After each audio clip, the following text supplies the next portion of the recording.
Welcome back, you guys. Hoods up today. I've got to keep it real with you. The hairline is just not doing it, so I cannot be embarrassing myself to over 10,000 people. I'm not taking no L's before Christmas, but it's great to see you guys again. I'm Nini FC, this is Blue Lions TV, and welcome to today's news daily video. Now, of course, I'll be giving my reaction to our UCL draw. I'll be speaking about our opponents in Bayern Munich, so stay tuned for that. But on top of that, I'll be speaking about two young players being monitored by the club right now, and the latest on Nathan Ake. Now, two quick plugs, you guys. Right now, if you use my affiliate links below, there is a 30% offer off the home kits and away kits in the club mega store right now. It's Christmas real soon. This could be the perfect opportunity for you last time buyers. So go ahead and help yourselves out. And of course, today's video is brought to you by the OneFootball app. You will find the link below in the description. As I keep saying, download the app. Download the app. Download the app. Oh, I just plugged it terrible today. But you know what? I want to focus on the first main story for today. And that's in regards to our UCL opponents in the round of 16. Now, we start with today's big news. And that's in regards to our UCL opponents in the round of 16. If you guys have been living under a rock, we're playing against Bayern Munich. Now, Bayern Munich are a team that we definitely have to respect. We have a lot of recent history with them, and it's a game that I'm looking forward to. Now, if you're a Bayern fan, are you particularly happy drawing against us? I mean, recently in Europe, you guys don't seem to be coming out on top when you're playing against us. And I can imagine that you guys are still paining from that defeat at home in the Champions League in 2012. But with the season Bayern are having right now, do they have any right to feel really confident playing against us? Well, personally, you guys, I think they kind of do. Let's not forget they have Lewandowski, the best striker in the world right now. They have an incredible midfield, great defense. They are a great team. Now, of course, this season they have had their personal issues. They've sacked Kovac, and currently they're 5th in the Bundesliga. Now, it's not all doom and gloom. They're about 5 points behind RB Leipzig at the top of the table. And I know that with the fan base, there was a lot of talks that, great. We've avoided RB Leipzig, with their high intense football, their pressing, their quickness, their intensity. Maybe that's not the game we want to play against right now.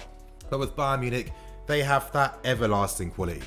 They have players that can produce in the decisive moments. And of course, the guys like your Coutinhos, your Gnabry's, your Lewandowski's. These are players we need to respect, and we can't forget the qualities they can bring against us. But still, compared to other teams we could have played against, like your Barcelonas and your Paris Saint-Germains, I think I would take a Bayern Munich.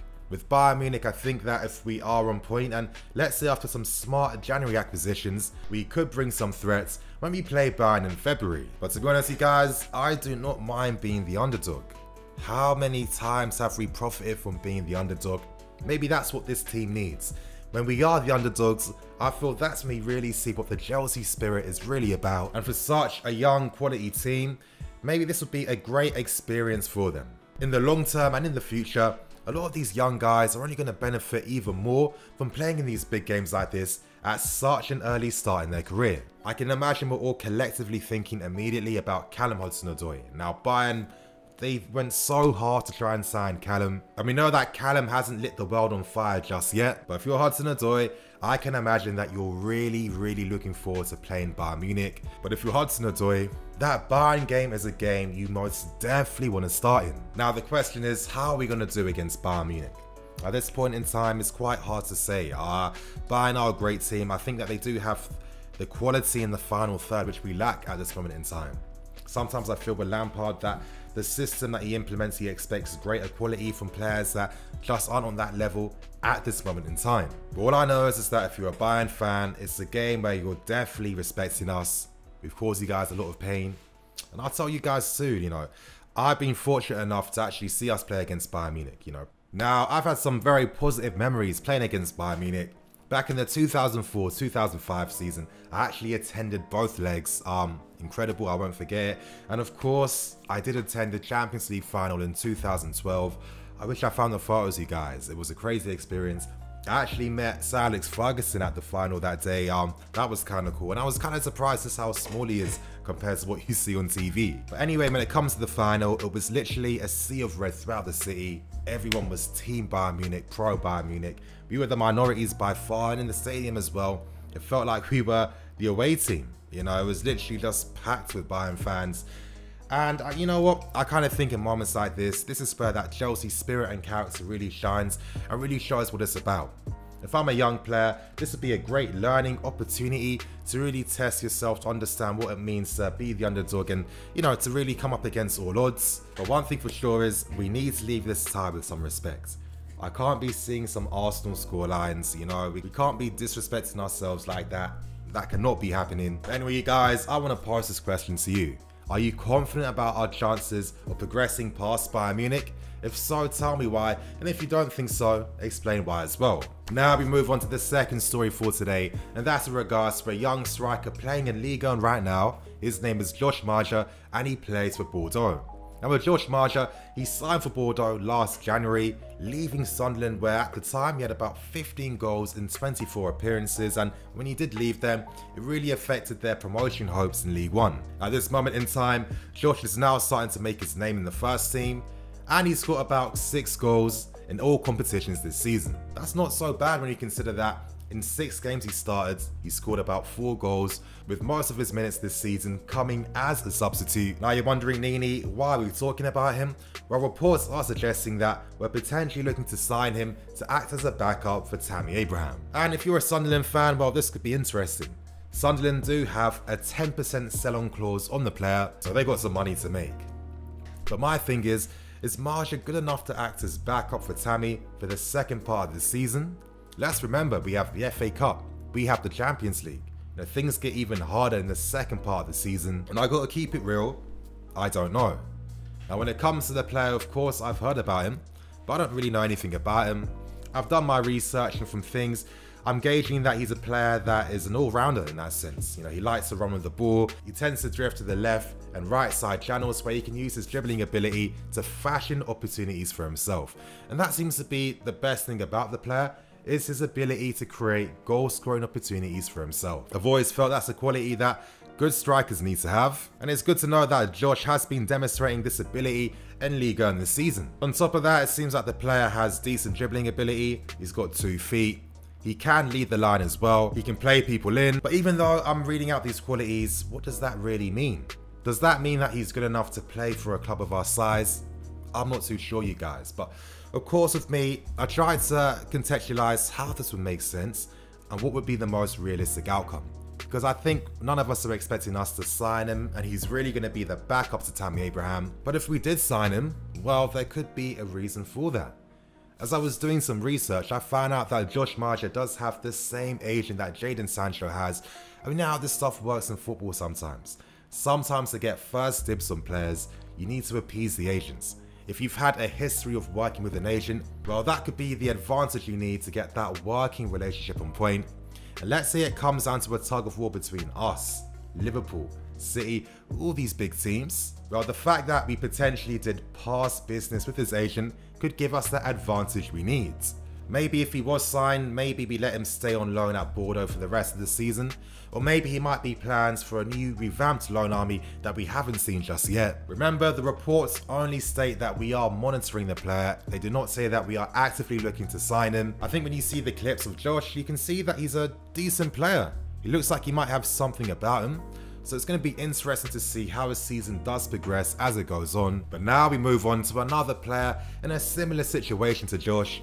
His name is Ben White and he plays for Leeds. He's actually a Brighton player, but he's currently on loan at Leeds United. He's 22 years old, he has a left foot, he plays in defence, and reports are suggesting that we may be actively looking to sign the player in the next window. Now I know what some guys are thinking, Nini, how the hell are we being linked with more players from the Championship?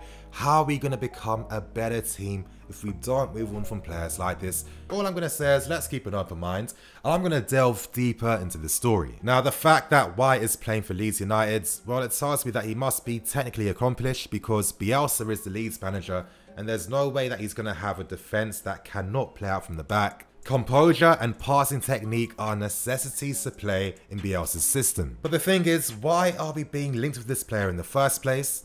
Well, that's due to the fact that he may be a potential backup option to Nathan Ake if we can't sign him. Now when it comes to Ake, I'll delve into him later on for the final part of today's video. But of course, you guys, you know that I had to investigate the player the moment I found out that we're being linked with him. But it's quite hard to do that. I mean, of course, I'm not watching Leeds United games. I mean, why would I do that? I had to ask someone who's an expert on the Championship. His name is Rams Ravanas, and you guys might know him from We Ain't Got No History. And here's what he had to say about the player. Now, the most impressive thing was that he tells me that he's an upgrade to the former Leeds defender, Pontus Jansson. I think he's at Brentford right now. And for someone that's barely been there to be spoken of in that name, it says a lot. Another thing I was told to consider is the fact that his career progression has been very smooth and very fast.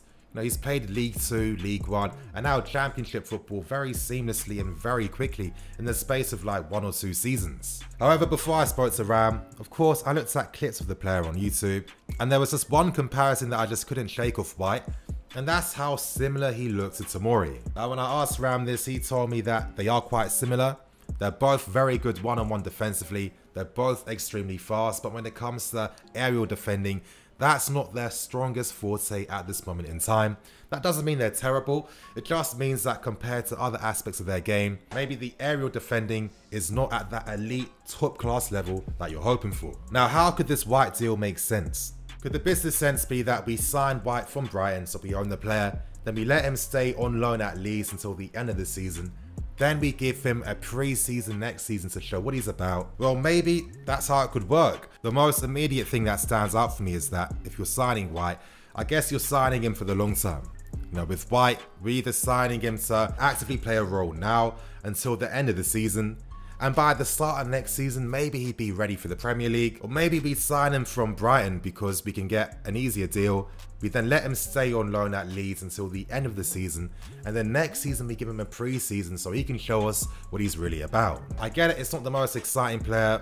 People want to see us being linked with your Koulibalis, etc, etc. But all I'm going to say is, let's have faith and trust the team scouting network. How many times have they signed great players, not only for the team, but most importantly for the youth academies? We need to accept that this club at this point in time is not at that level where we can sign the cream of the top. We're not there yet. It's going to take us time, a lot of time, so we can get that market strength again. As I said, I'm not an expert on the player, but I do trust the club when it comes to identifying players. And all I'm going to say is, you know, Bayern Munich once signed a Kimmich from nowhere, and Barcelona have now signed Todibo, and look at how these players have progressed. But anyway, you guys, I'm going to wrap things up and keep things moving. Thank you for watching. Please like, comment and subscribe. I'm the EFC. This is Blue Lions TV. Signing out. Now we move on to the final report for the day, and that's in regards to the latest on Nathan Ake. Now this report has come from The Athletic by the reporter David Ornstein, and he's saying that Nathan Ake's buyback fee of 40 million does expire in January. So this really explains why the reports of the player have really intensified, especially this month. And could this push us towards making this deal permanent quickly? Who knows? At this moment in time, it's not great for Ake. He is going to be out for 4 to 6 weeks with a hamstring injury. The complete worst time. How frustrating for the player. I'm just thinking, now that Ake is injured, could an option be that we sign Nathan Ake, we pay the buyback money, but instead of bringing him to the squad, we leave him on loan at Bournemouth until the end of the season, where the player can then join the squad again, but he has a pre-season to work in. Or maybe they sign the player and they just take a risk anyway. They understand Ake, they know what he's about. Having a hamstring injury doesn't spell the end of the world. It's a very manageable injury, and maybe that injury won't deter the club. Regardless though, Nathan Ake is a man that's very popular at this moment in time. Every big club in this country wants to sign him. That doesn't happen by accident. That's not a fluke. Ake is a great player. He's got very good ability, and the race for him is only going to heat up. But you guys, on that note, I'm going to wrap things up now and keep things moving. Thank you for watching. Please like, comment and subscribe. I'm the EFC. This is Blue Lions TV. Signing out.